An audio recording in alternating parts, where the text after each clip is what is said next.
nakaraang weekend, long weekend dito sa amin sa Canada dahil may holiday. Kaya naman nag-vacation na rin ang Casa Estrada. Ang gala namin ito ay pumunta kami sa BC Province sa may Vancouver Island. First time ng Casa Estrada na makakapunta sa lugar na yon. Nag-drive lang kami na papunta doon. And kung straight drive, it will take us 13 hours. Masyadong mahaba yung 13 hours straight drive, kaya naman naisip namin na hatiin ang biyahe. Para din naman makapagpahinga yung driver namin na si Daddy June, pati na rin kami ng mga pasahero, lalo na yung mga bata at si Mama at Papa.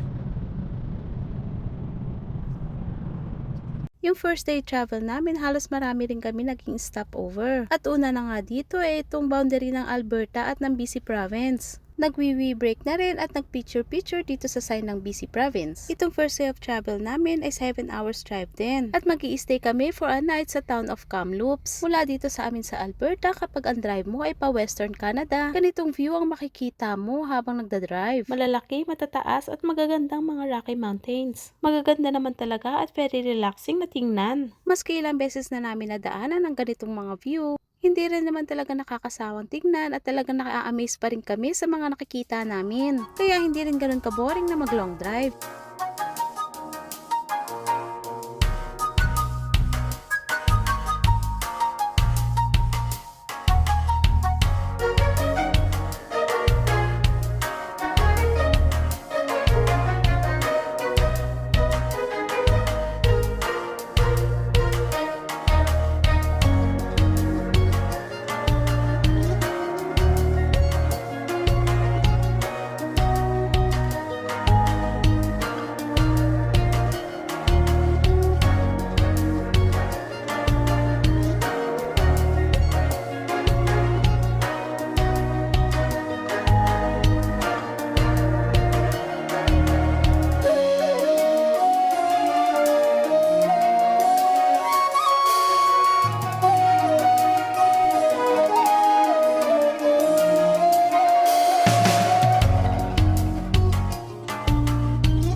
Bago kami makarating ng Kamloops, dumaan na rin muna kami sa town of Salmon Arm. At dahil tanghali na rin nang nakarating kami dito na rin kami nag-lunch. Thank you kay Mama at Papa sa lunch namin.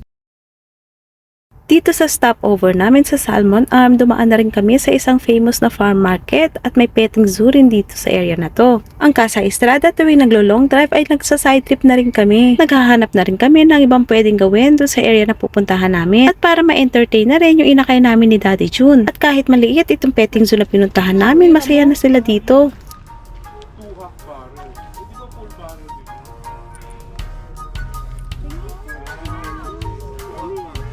You pet, no petting.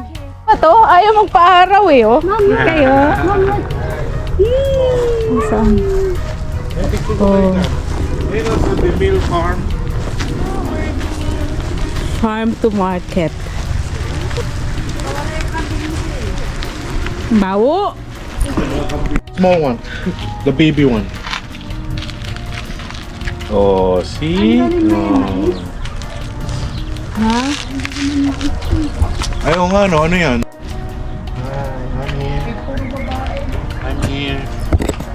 Hindi ba kinakain ng baboy yung manok? Makakatakbo yung ano. Makakatakbo naman yung manok. Ay, yung manok oh.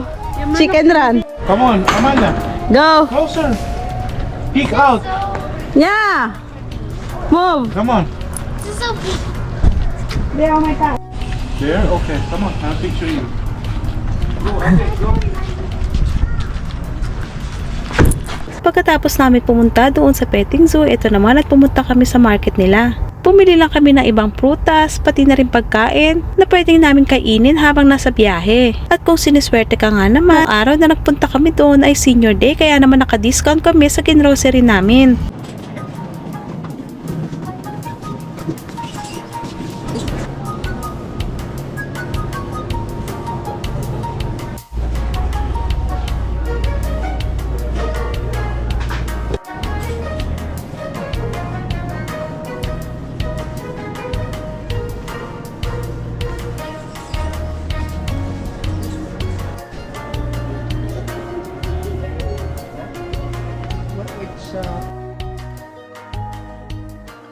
nung nakarating na kami sa town of Kamloops, dumiretso na kami doon sa accommodation. Maganda din itong accommodation na na-reserve namin at nasa loob siya ng university area. Kaya naman na-curious din kami kung ano ba itong building na to. Para siyang dormitory building para doon sa mga university students. Pero kesyo mag-assume kami, tinanong na rin namin yung front desk. At ang sabi ni front desk, every summer daw ay nag-open sila ng mga rooms for tourists. Pero may mga floors na designated lang for students. Itong unit na na-reserve namin ay 4-bedroom suite. May common kitchen din dito pero nasa ibang floors. Ang kagandahan din sa unit na to ay may 2 private bathrooms siya.